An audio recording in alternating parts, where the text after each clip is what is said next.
Hi there, Potterheads! Welcome back to the channel. We are continuing with the next chapter of Backward with Purpose, Part 1, Always and Always, by Dead Woodpecker. So here we have it. Just sit back, relax, and again, chill out. This is Part 6, or rather, Chapter 6, The Dragon and the Stone. Chapter 6, The Dragon and the Stone. Chapter text. It was not until the day before Harry and Hermione were due to liberate the dragon, Norbert. Harry had almost blurted out that they ought to call it Norbert instead, but stopped himself just in time from Hagrid's hut and sent him off to Charlie, that Dumbledore made good on his promise to provide Harry with a copy of the article. Both of them had forgotten. They heard Dumbledore's footsteps before he disillusioned himself so that Harry and Snape could see him. Ron was in the hospital wing, having his bitten hand attended to by Madame Pomfrey. It had amused Snape to no end that Ron had found himself bitten again, even though he knew well enough to avoid it. He had even been, well, not nice, but less biting since Harry had told him. Harry noticed immediately that Dumbledore held a copy of an old edition of the Daily Prophet, and his eyes widened. "You brought it. Blimey, I'd completely forgotten." "You've had a busy term," he said. "As have I." "You're giving him the article?" Snape was surprised. "He asked to see it," Dumbledore said mildly. "I don't think we should keep it from him. Do you have a reason for not wanting him to read it?" "I'm sitting right here," Harry said irritably. Snape ignored him. "I would not be surprised if he did something rash, like getting on the wrong end of a curse that nearly steals what few wits he has." Snape had been on hand when Dumbledore and Harry had returned from their adventure outside Little Hangleton, and had supplied him with the potion that caused the tremors to finally abate. "I'm not going to do anything rash," said Harry. "I don't believe he will, Severus," said Dumbledore, as if Harry hadn't spoken. "Besides, there isn't much he could do even if he wanted to." "Just give me the damn article," said Harry.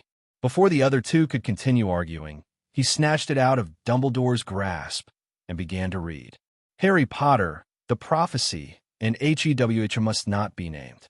In the 6 years since the fall of you-know-who, the wizarding world, both in Britain and abroad, has viewed young Harry Potter as a savior.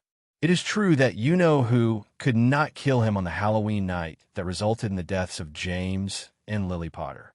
The child survived the killing curse, a feat that is unheard of, and you-know-who disappeared.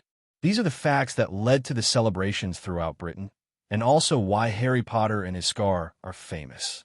The fact that it was revealed that there was indeed a prophecy that foretold this happenstance, in which Harry Potter was named the Chosen One, only made the downfall of he who must not be named even more a cause for joy after so many years of darkness. And yet experts on prophecy are troubled. One Regan Forthill, son of renowned seer July Forthill, expressed his misgivings on the matter. "Prophecies and oracles and things of that nature have never been predictable," my mother always said. "She told me of many times throughout her lifetime when she saw something, was certain of the meaning, and yet turned out to be completely wrong," he said, speaking to me from his home in Devon. This is fact. It is said that there's a hall of prophecy within the Department of Mysteries in our own Ministry of Magic. It is also fact that the Great Nezinum Institute in Russia has an extensive library relating to prophecies and prophets, and they have always maintained that no human mind could possibly consider all the ramifications of any prophecy. An even more damning source is that of the centaurs, known to possess the skills of reading the stars that humans lack. A centaur that lives with the herd in the Forbidden Forest discussed with me at length what he had read in the stars. At this moment in time, the wizarding world lies between two great wars. He claims that this time of peace is a brief respite, and one that will not last even another decade.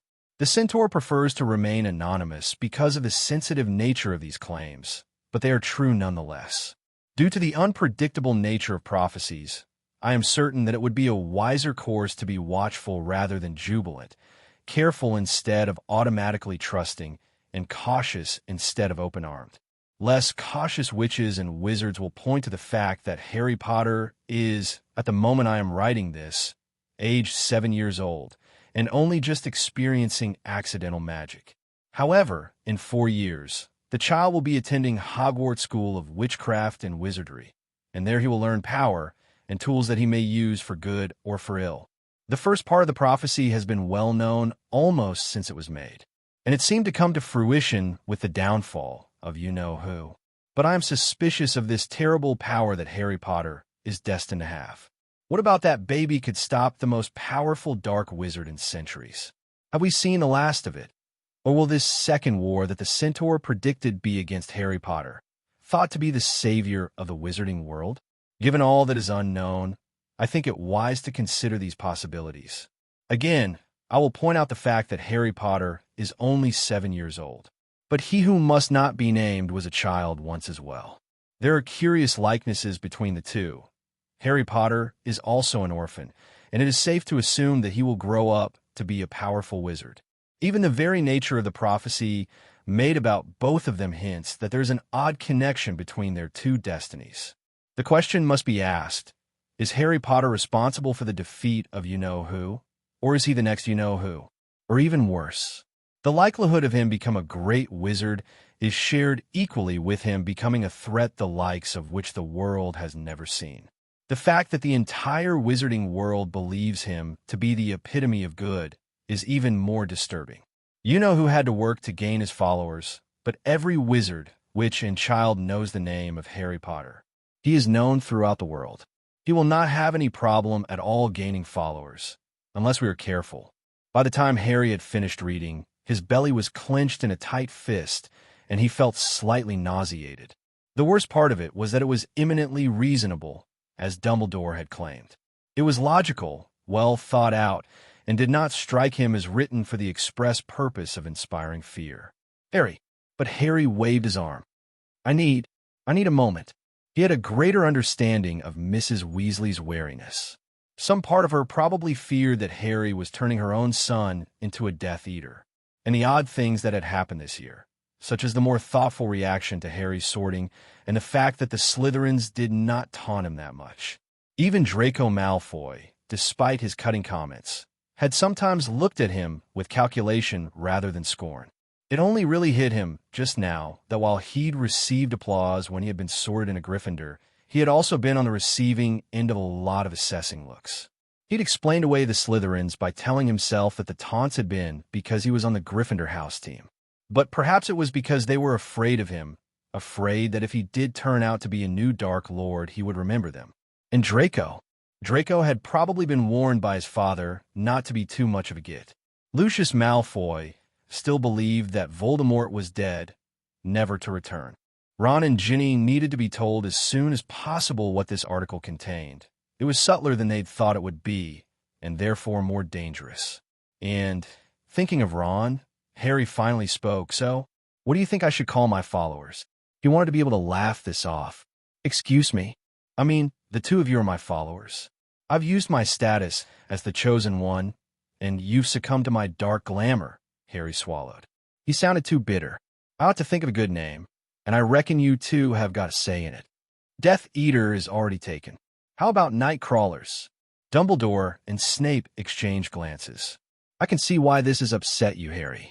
I'm not upset, Harry denied truthfully. I'm really not. Could have fooled me, Snape muttered. It's just started a little earlier than last time. It wasn't until my 4th year that things got bad, said Harry. And like you told me months ago, Dumbledore, saving the stone from Voldemort will go a long way to proving the article wrong. It's just, I'm disturbed. Rightfully so, Dumbledore murmured. I think anyone would find this disturbing. I certainly did, especially when I found out that, despite the fact that the quote from Regan Fordhill was entirely true, he had no recollection of speaking to anyone about it. The Centaurs also have made it clear that although the stars do say that we are in brief respite between wars, none of them had talked to any human about it. After that first week, when you and Mr. Weasley handed me your amazing news, I went again to Regan Fordhill's home. I found out that he had died. Murder? No. By all accounts, it was a perfectly natural death. He was very old, you see, and had contracted dragonpox. There was an outbreak of it about 2 years ago. He died in St. Mungo's.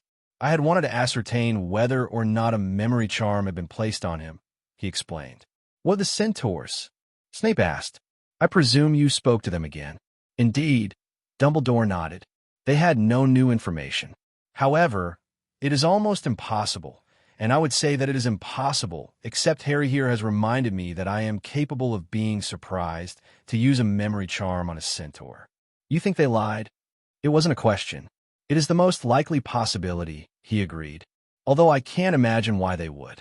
While the centaurs have been, for the most part, nominally neutral, that is only because they refuse to take sides in wizarding affairs, much like the goblins. However, also like the goblins, they have no reason to support Voldemort or to defame Harry. Another mystery, Harry said glumly. I still think he's going to do something rash, Snape said. I'm not. Harry shook his head. I can't afford to. It's just such an odd feeling to be back in this body again and have this desire to prove myself again. I grew out of it long ago, and it's different. I'm not afraid that of being famous. I accepted that. I want people to know that I'd never be like Voldemort. They will, Dumbledore promised. Harry had to look away from the compassion he saw in his eyes. HP. Norberta raised quite a fuss. Then again, so did Hagrid. He's going to miss his mummy. Hagrid sobbed into a handkerchief the size of a bedsheet. He's never been away from me before. He's just a baby. Hermione patted Hagrid's arm as his sobs grew harder and harder. Hagrid, you're doing what's best for your baby. Norbert will be able to grow up with other dragons. He might even find a lady friend when he's old enough. I know. Hagrid swiped at his eyes. But I'll miss him. I'm sure he'll miss you too. Harry looked dubiously at the dragon. They made a makeshift carrier for it, and already he was worrying at the straps with his sharp teeth. Finally, Hagrid allowed them to go, and his cries echoed after them all the way up to the tower. Harry and Hermione huddled under the invisibility cloak, hoping that they would not be given away by the snarls and growls that came from Norberta while she tore apart the teddy bear Hagrid had given her as a going-away gift. Despite the fact that Harry knew that they would see Norberta off safely with Charlie's mates, his heart pounded in his chest, and he was quite relieved when they reached the top of the stairs. Did you hear, Malfoy? Hermione beamed. Detention, and 20 points from Slytherin because he tried to get us in trouble. Harry could not help but laugh with her. She was so openly delighted at the prospect of Malfoy in trouble. We'll have precious few laughs when everyone hates us, Harry thought reasonably. We did it. Hermione squealed and whirled around onto the stairs. She continued the victory dance that she'd begun on the top of the astronomy tower, and Harry had to grab her elbow to keep her from falling over. Hermione's excitement was infectious. It was a good thing that Harry had already planned to get detention. He hadn't before, but now he wanted to have a legitimate reason for speaking to the centaur, Firenze. Even if they'd had the invisibility cloak, Argus Filch was not deaf, and they were making quite enough noise to alert him. Well, we are in trouble. Filch stepped out from the shadows at the bottom of the long stair. Hermione screamed. He dragged them to Professor McGonagall's office, his face lit with unholy glee. He muttered threats under his breath the entire way, and Hermione sobbed. 15 uncomfortable minutes later, Harry, Hermione, and Neville marched in silence back to Gryffindor Tower. Hermione was beyond tears now, so shocked that she had lost Gryffindor 50 points, she could not even speak. Neville, pale and shaking, was wide-eyed. Neville. Harry put a hand on his shoulder, and the other boys started. Neville, I'm so sorry. Harry, it's all my fault. Neville turned to look at him, an anguished look on his face. If I hadn't followed you. It isn't your fault, Neville, Harry said sternly. You were trying to help us. BB, but you didn't need help, Neville pointed out. I just got Gryffindor into even more trouble. I deserve it, but you guys don't. There really was a dragon, wasn't there? Harry and Hermione exchanged looks. Yeah, Harry said in a low voice, and slowed down once they neared the corridor where the fat lady hung. But please don't tell. It'll just get Hagrid into trouble. Neville moaned, and put his face in his hands. They're going to be so angry. And he was right. Gryffindor had been vying for the second-place slot with Ravenclaw, but the subtraction of 150 points had dropped them so far in the rear that they could not hope to catch up. Harry briefly wondered if Dumbledore would give them enough points that they would overcome Slytherin again, but he doubted it. They were over 200 points behind. Harry managed the jeers and scowls and naked dislike rather well. He knew when to duck his head and let it slide by. At least Ron stood beside him and was rather aggressive in defending him, Hermione, and Neville to their peers. And, strangely enough, Percy Weasley was surprisingly forgiving. Breaking the rules is never without consequence, Percy said pompously 3 days after the incident. They were on their way to breakfast early, to avoid the mad rush when they'd have to deal with more of their fellow Gryffindors. I know, Neville said miserably. The shunning and downright hatred had hit him the hardest. The fact that he had received a howler from his grandmother the day before had not helped. But I think the rest of them are being rather spiteful, Percy said. I lost 10 points for Gryffindor once in my first year. It wasn't 50, Ron said fairly. 10 points is nothing compared to this. And there are 3 of them. Percy straightened to his full height. That isn't the point, Ron. The entire house is being hateful. I think that losing the points and getting yet another detention would be punishment enough. Especially since there was a good, but he abruptly closed his mouth. You know, Harry asked in a low voice. Not until yesterday, Percy said in a hushed voice. Charlie sent me a letter, said that there was a good chance that you and your friends would be out way past curfew, Ron. It wasn't difficult to put together the pieces. Ron's bite, the fanciful tale about a dragon that Malfoy was spreading around, and how else would Charlie know about it? Harry and Ron exchanged wide-eyed glances.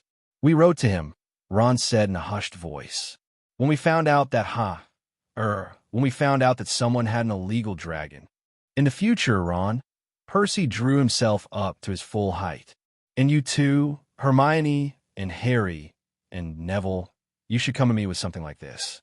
I'm a prefect, but we didn't want anyone to get into trouble. Ron said loudly, and no one would have.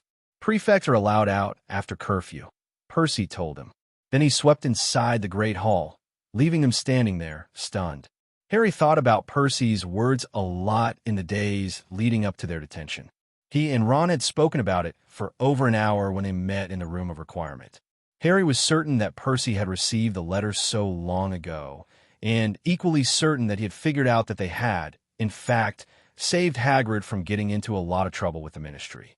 It's because we're treating him better, Ron said, his mouth full of chocolate frog. He knew back then, but he isn't as standoffish now. Even the other Percy wasn't as vicious as the rest of them, Harry said slowly. He was cold, but that might have been because we'd broken the rules. Did you hear him? Ron laughed. He actually hinted that he would have taken the dragon to meet Charlie's mates.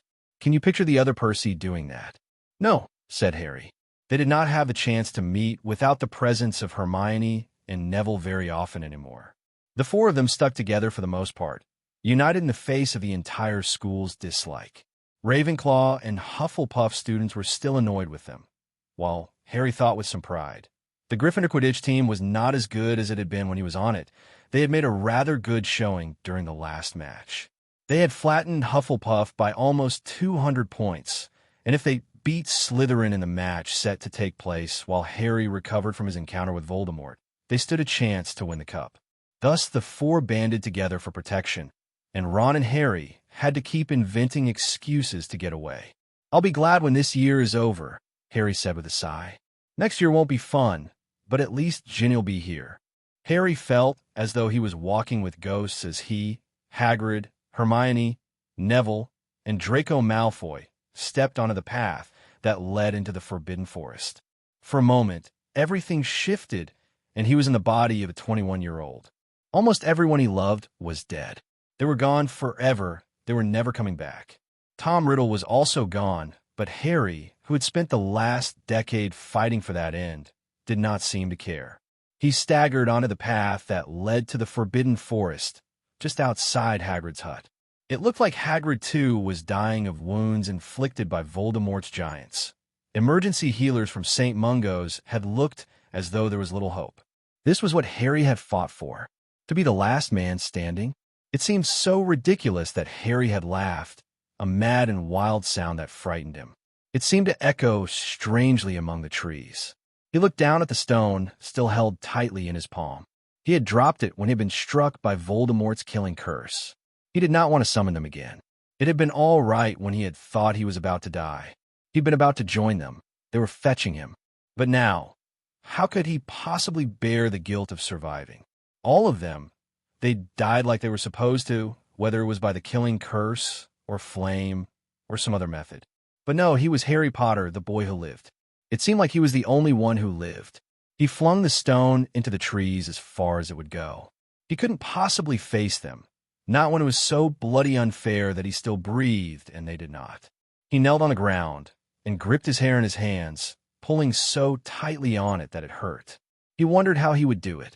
Should he slit his wrists with Gryffindor's sword? How was that for irony? Jump from the astronomy tower, his body broken and bent like Dumbledore's? Had it actually come to this? He was plotting his own death instead of Voldemort's. Harry was so lost in that memory that Hermione's touch on his arm and quiet Harry caused him to fall over in the nearby bushes. For a moment, he had no bearing on where he was or who he was. "All right, Harry." Hagrid looked back at him. "Scared, Potter?" Malfoy sneered. "Not as scared as you," Harry retorted, pulling himself out of the bushes. He made an effort, after that, to stay in this time. He asked Hagrid questions about the unicorns and talked quietly with Hermione when Hagrid was not listening about the stone. He felt relieved, though, when Draco scared Neville and he parted company with Hagrid and Hermione. They knew him too well, and he could parry Draco's comments with ease. "Never thought I'd see the day when I was grateful for Malfoy's company," Harry thought darkly. His scar warned him when Voldemort was near. Dimly, he registered Malfoy's screams and his flight away. But he kept his eyes on the dark shadow that desecrated the flesh of the unicorn. He had a better understanding now of what it actually meant. Voldemort, as Dumbledore had told him, had gone so far beyond usual evil that he had no trouble with destroying innocence and purity for his own ends. The unicorn's death foreshadowed the death of Harry's generation's innocence. The flower of a generation. "Harry Potter," the centaur Firenze said, "it is not safe for you especially to be in these woods." Harry blinked. Voldemort was gone, frightened away, and Firenze stood before him. "I didn't think the centaurs liked me much," Harry said cautiously. "You have read the article?" Firenze asked. "Yes," Harry answered. "I thought that the centaurs thought that I'm going to be evil." No, no, no," Firenze said mournfully, shaking his head. "The article twisted my own words. Yes, it was my own words, though I never told a human. Harry Potter, do you know what is in the castle at this very moment?" "The Philosopher's Stone." "Indeed," he said. "Can you not think of anyone who would be so desperate as to kill a unicorn?" "That shadow. It was Lord Voldemort." Harry forced himself to sound surprised. "It was. I read in the stars long ago that he who must not be named will rise again," Firenze told him. "He is not dead, and he's coming for me," Harry said quietly. "Come, get on my back. I will take you to Hagrid." Firenze knelt down so Harry could clamber on. He was far more mindful this time of the fact that it was quite unusual for a centaur to allow a human to ride him. Thank you for doing this," Harry said awkwardly once the centaur had slowed a bit, wanting to say something. "It doesn't feel right, you know, treating you like you're a regular horse." "He is right, Firenze," came a low, angry voice. Two centaurs stepped out of the shadows. Harry immediately slid off Firenze's back. "He is a fool, and he is wiser than you." Firenze flared up at once. "Do you know who this child is? This is Harry Potter, and he was nearly killed tonight by he who must not be named. You should not set yourself against the stars, brother," the other centaur said. Harry searched his memory until he came up with a name, Megorian. "The doleful one." "I do not set myself against the stars," Firenze argued. "You know what is fated to happen. It is not for us to interfere." Through the prism of knowledge that Harry had not had the first time around, he realized something with a jolt. The centaurs knew. They knew that one day Harry would stand and take another killing curse at the hand of Voldemort. And they knew that the consequences of this not happening were dire. The continued existence of Voldemort and the threat of a world plunged in a darkness that could only be averted by Harry's death. He gazed up at the night sky and could barely see the stars twinkling through the thick foliage. Perhaps I haven't given Bane and Megorian enough credit, Harry thought ruefully. Maybe they don't know the fullness of the prophecy or the Horcrux inside of me, but they know more than I realized the last time. Harry Potter, listen to me, Firenze said in a low and urgent voice once Bane and Megorian had cantered deeper into the wood. It is not safe for you to be alone in these woods. I realize that now, Harry said quietly. Thank you again for carrying me, and thanks for stopping Voldemort from killing me. Firenze stared at him with such unnerving intensity that Harry began to wonder what else the stars had told the centaurs. But the arrival of Hagrid and the others broke the spell, and Harry never had a chance to ask him. Harry was up early the next morning, despite his lack of sleep. He put on his school robes, grabbed his wand and book bag, and trotted down the stairs. The common room was completely empty, so he threw himself down onto the most comfortable armchair. The house elves had tended the fire, and it crackled merrily in the hearth. Looking at it, Harry suddenly wished that he could speak to Sirius. But Sirius was still in Azkaban, and would still be there for some time yet. Guilt welled up inside him. Harry, Neville's voice. Yeah. Harry tipped his head back to smile at the pudgy boy. Are you all right? After last night, I'm fine, he said. Well, Neville looked as though he did not believe Harry. But to Harry's relief, Neville chose not to push it. Do you want to study for the Transfiguration exam? Only if you help me with herbology. Perhaps half an hour passed, while Harry quizzed Neville on transfiguring inanimate objects into other inanimate objects. Neville, in turn, had a wealth of knowledge when it came to the first-year plants they were required to know. Don't tell anyone. Professor Sprout wants it kept a secret, but we're getting Mandrix next year. Neville whispered, his face alight with excitement. You know a lot about plants, Harry pointed out needlessly. A flush brightened Neville's face until it was the exact same shade of the armchair upon which he sat. I spent a lot of time in the greenhouses last term. I like plants. They remind me of being at my Uncle Algy's house. He owns a greenhouse in Bristol, and I went and visited him last summer before school started. That's when I got Trevor. I found him in one of the plants, and Uncle Algy let me keep him. Anyway, Professor Sprout doesn't mind if I come visit. She's really nice. Harry agreed. Do you still go there? He asked curiously. I haven't noticed it. Neville's face grew even redder, which Harry had not thought possible. I haven't needed to. We've been hanging out a lot. Harry's stomach tightened when he realized how lonely Neville must have been. Now he thought of it. He realized that Neville had always been on the periphery of various friendships. In the boys' dormitory, it had always been Dean Thomas and Seamus Finnegan, and Harry and Ron. Neville was the odd one out, the one without a best mate sleeping in a bed near him. It had not been until Dumbledore's army that he had made abiding friendships, the closest with Luna Lovegood and later with Hannah Abbott. We'll have to go down with you sometimes, Harry said casually. We could use a break from the other students. Hermione and Ron came down at the exact same moment. Harry wondered, not for the first time, if Ron had some sort of sixth sense when it came to Hermione's whereabouts. Excuse me a moment, Neville, Harry murmured. He strode over to them, bent his head, and told them, with a few minor adjustments, what had happened the previous evening in the Forbidden Forest. It's Voldemort, he finished. That's who's trying to steal the Philosopher's Stone. Harry and Ron snuck out of the boys' dormitory without incident. Harry could not help but glance over at Neville's bed, wondering if he would try to stop them again. Neville had taken to disappearing for a few hours every other day or so. Harry was curious about it, but he figured that Neville was visiting the greenhouses and Professor Sprout again. Still, it had allowed him, Ron, and Hermione the chance to discover Hagrid's careless talk in the Hog's Head Inn. The crimson hangings, however, were closed, and Harry could not tell.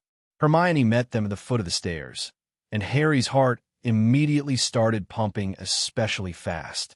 This was the moment. It was time to rescue the stone and pass the first hurdle in the journey toward Voldemort's eventual defeat. Have you got the cloak? Hermione's hiss betrayed her nerves. It was much louder than her speaking voice. Yeah, Ron assured her. Let's go, Harry said. You three are going out again, Neville's voice. The pudgy boy peeked over the top of the armchair. Neville, Hermione said despairingly. Listen, go back to bed. This is important. No, the boy flushed. I know what you're up to. Ron and Harry exchanged surprised looks. I heard Harry telling you after our detention. Neville set his jaw, and Harry saw, for the first time, the resemblance between the shy boy he was and the courageous man he would become. I'm not deaf. I was sitting right there. Neville, I want to come with you, he said stubbornly. I want to help stop you-know-who. If you don't let me, I'll... All right, Harry said firmly, before Neville could threaten to fight them.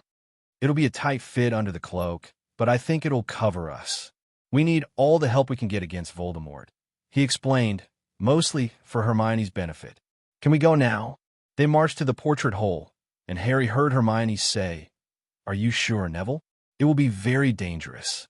Neville didn't answer, but continued on. Once they were out, he threw the cloak over himself and the other three. It covered them, barely. Ron had to hunch down a little to keep their feet from showing, but they could manage. Listen, Harry said softly for Neville's benefit. Do you know what the Philosopher's Stone is? Yeah, Neville said just as quietly. Harry could barely hear him.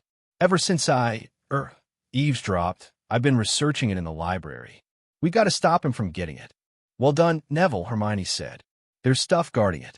We only know one of them. Ron lied. It's a three-headed dog. Harry cursed. It came out louder than he had expected. I forgot the flute. Damn it.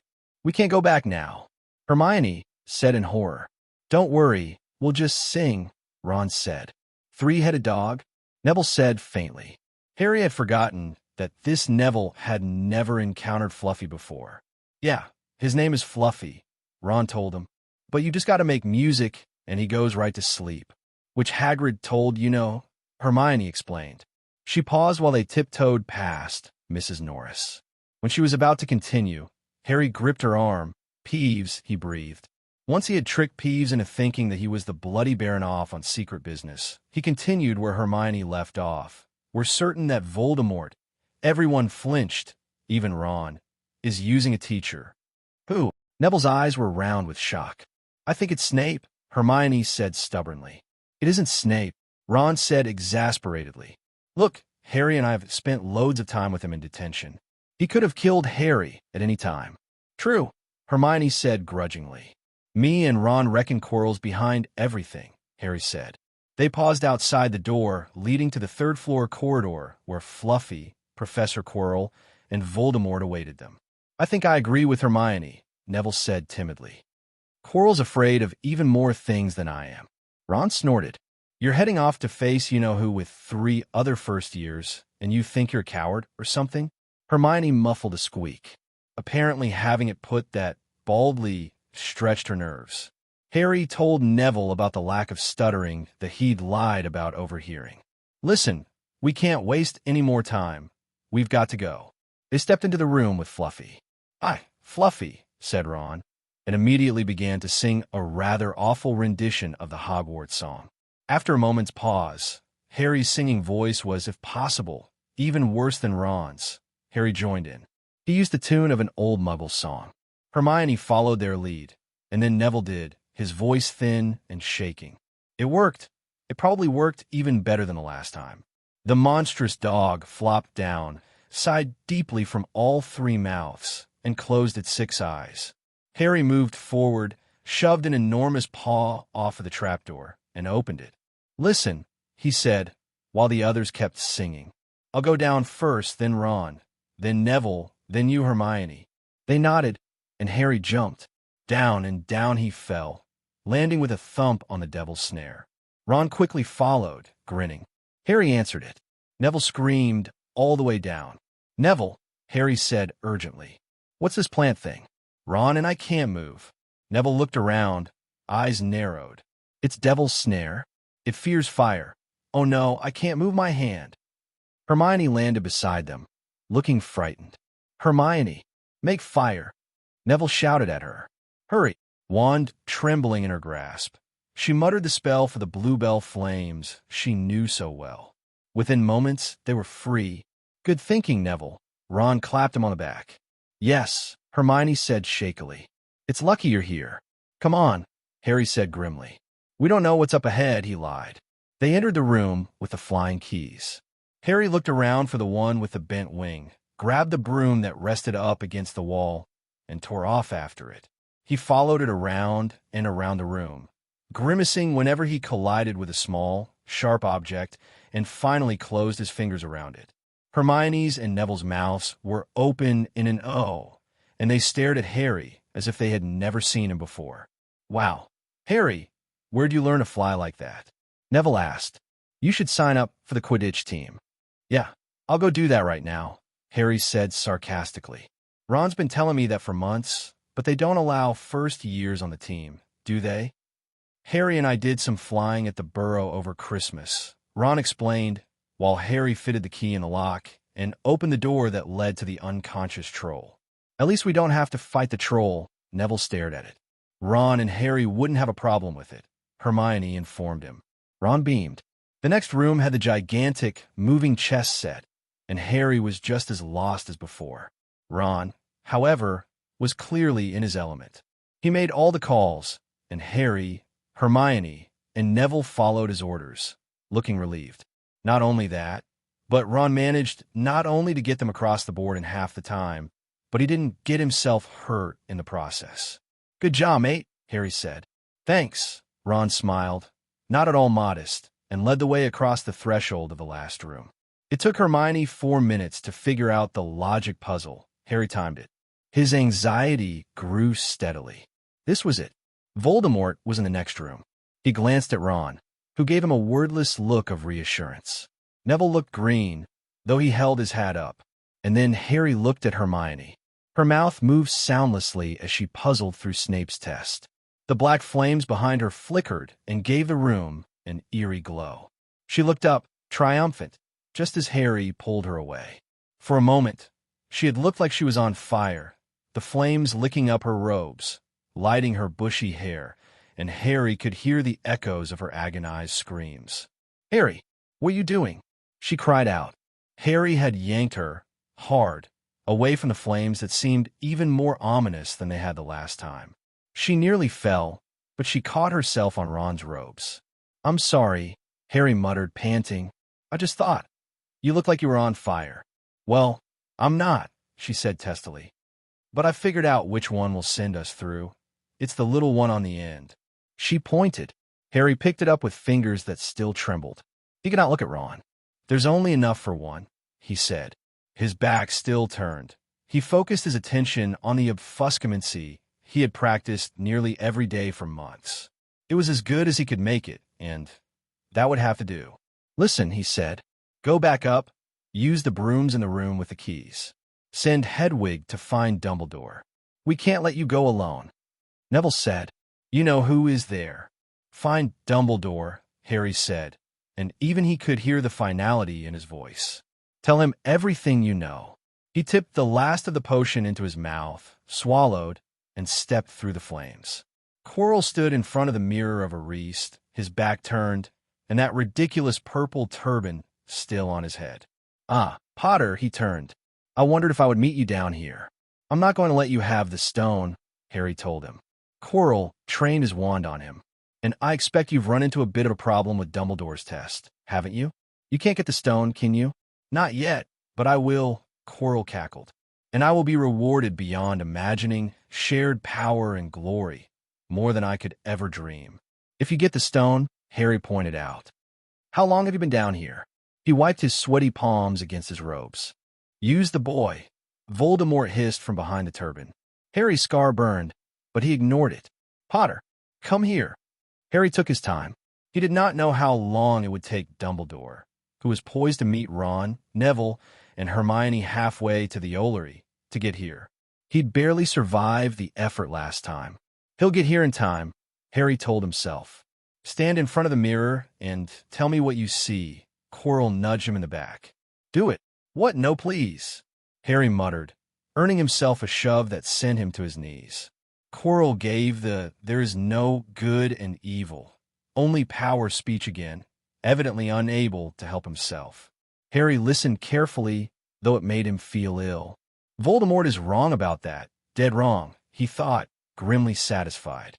When Harry could stall no longer, he moved to stand before the mirror. For a moment, it only gave him his reflection, short, skinny, and pale, before it changed. It flickered. It showed him with Ginny, his arm around her, smiling broadly. Ron and Hermione stood next to them. Harry looked closer and saw all the Weasleys, Hagrid, Neville, Luna, and many more familiar faces, all happy and alive, and all mouthing the words, "You did it!" Then it faded away, and he saw his parents and all his family. "I've still got that desire." Then, Harry thought a little wistfully. It too faded. He saw himself winking slyly and patting the pocket of his robes. He felt the stone drop into his pocket. "What did you see, Potter?" Harry closed his eyes and very carefully rearranged his memories to fit the old timeline. He turned. "I saw myself, standing and holding the Quidditch cup and the house cup. I've just won both," he lied. He felt the faintest touch on his mind. Voldemort was truly an accomplished legilimens. Snape felt like a battering ram, and countered it with obfuscamancy. Voldemort was only there for a moment. Harry was relieved to note. He had not suspected a thing, and left as soon as he saw that Harry had the stone. "He lies." Harry ran for the stairs. 1 step, 2 steps, 3 steps, and the 4th and 5th, and he was almost halfway there before Quirrell caught him. He grabbed him by the hair, touching Harry's skin, and sealed his own fate in the process. They both looked down, almost fascinated and unable to look away, when Quirrell's hand started to smolder. It blackened and charred and turned to ash before Quirrell could move away. Harry reached up and touched the man who had consented to let Voldemort share his soul. Quirrell screamed in agony and fright, and little black stars began to dance in front of Harry's eyes. Still, Harry kept his hand on Quirrell's face and reached to grab Quirrell's wand arm. The man stopped screaming just before the darkness claimed Harry. HP, HP, HP, HP, HP, HP. Harry eased back into wakefulness slowly, as though slipping into a warm bath. Harry waited several moments, collecting his thoughts, before attempting to open his eyes. His limbs felt heavy and his head muddled. He blinked, seeing only brightness and the blurry gold of Dumbledore's glasses. "Voldemort," Harry murmured. "Fled," Dumbledore told him succinctly. "You almost died again." "I know, but I knew I wouldn't. It was extremely close. For a terrible moment, I thought you'd been killed." "You said that last time," Harry replied. "What if I'd been just a moment too slow?" Dumbledore asked. Harry wondered vaguely if the older wizard was angry with him. "What if your friends had not gotten to me as fast as they did?" "I knew they wouldn't." "Harry, the future isn't immutable. You have proven that. I noticed Mr. Longbottom was there as well. What if he had changed something?" Dumbledore sounded very weary. "Despite the fact that you've been here before, have done these things before, does not mean that things won't change. The reason why I'm here is to change things," Harry reminded him. "And I didn't know that you would arrive when you did, or that my friends would be as fast as they were, because I know the future and how things turn out. I knew because I trusted you to get there in time, and I trusted them to run as fast as they could." He was so tired. "How long have I been here?" "Less than a day," said Dumbledore. There was a note in his voice that Harry could not define. "I'm awake earlier than last time," Harry said. "Must be why I can barely think. Or keep my eyes open. I suspect Madame Pomfrey will want to keep you for several days," Dumbledore said. "You've exhausted almost all of your energy." "Not all of it," Harry pointed out. He sounded very weak, and it was a little humiliating. He closed his eyes. "Harry, I worry that, given the circumstances," Dumbledore began delicately. For a moment, Harry was confused. What circumstances? But then he remembered. The Horcrux inside him and the killing curse. Voldemort and the death that likely lay in his future. "I fear that you're taking risks with your life." "Am not, promise." Harry forced the words out. He felt like he was being smothered in cotton as soft as clouds, and he wanted to give in to the feeling. "Not worried about that yet. Things I've got to do." "If you say so," Dumbledore sighed. Harry didn't know if the man believed him or not, but it was true for now. He didn't want to dwell on it. He had years and years. "Professor, last time, Hagrid sent owls to get pictures of my parents' old school friends. I will ensure that he does it again," said Dumbledore. "Regardless of your words, Harry, I'm still worried. I did not like to see you so near to death as I did last night. You'll get used to it." Harry's words were so slurred that he was not sure Dumbledore had understood them. Harry smiled a little and let himself fade away, grateful, despite Dumbledore's concerns, to be alive.